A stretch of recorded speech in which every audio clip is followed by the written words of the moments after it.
અરવલ્લી જિલ્લામાં મોડી રાત્રે ધોધમાર વરસાદ વરસ્યો। જે પ્રકારે હવામાન વિભાગ દ્વારા આગાહી આપવામાં આવી હતી તેને જ પગલે જિલ્લામાં કડાકા ભડાકા સાથે વરસાદ વરસ્યો। જિલ્લાના મોડાસા, માલપુર, બાયડ, ભિલોડા, મેઘરજ, ધનસુરા, શામળાજી, સાઠંબા સહિતના જે તાલુકાઓ છે તેમાં વરસાદ વરસ્યો। મોડી રાત્રે વરસાદ વરસતા અમુક જગ્યાએ વીજળી ગુલ થઈ હોવાના પણ દ્રશ્યો સામે આવ્યા। કારણ કે જે પ્રકારે હવામાન વિભાગ દ્વારા આગાહી કરવામાં આવી હતી અને પ્રી મોન્સૂન એક્ટિવિટીની જે પ્રકારે શરૂઆત થઈ છે અને તેને જ લઈને જે જિલ્લામાં ધોધમાર વરસાદ વરસ્યો।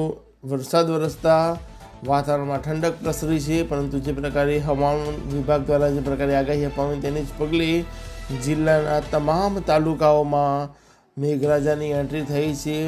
ધમાકેદાર એન્ટ્રી થતાં વાતાવરણમાં ઠંડક પ્રસરી છે। તો સાથે જ જે પ્રકારે ઉનાળુ પાક છે તેમાં પણ ક્યાંક ને ક્યાંક સંકટ હોય તે પ્રકારના પણ દ્રશ્યો સામે આવે છે। ત્યારે જિલ્લામાં મોડી રાત્રે વીજળીના કડાકા ભડાકા સાથે વરસાદ વરસતા વાતાવરણમાં ઠંડક પ્રસરી છે।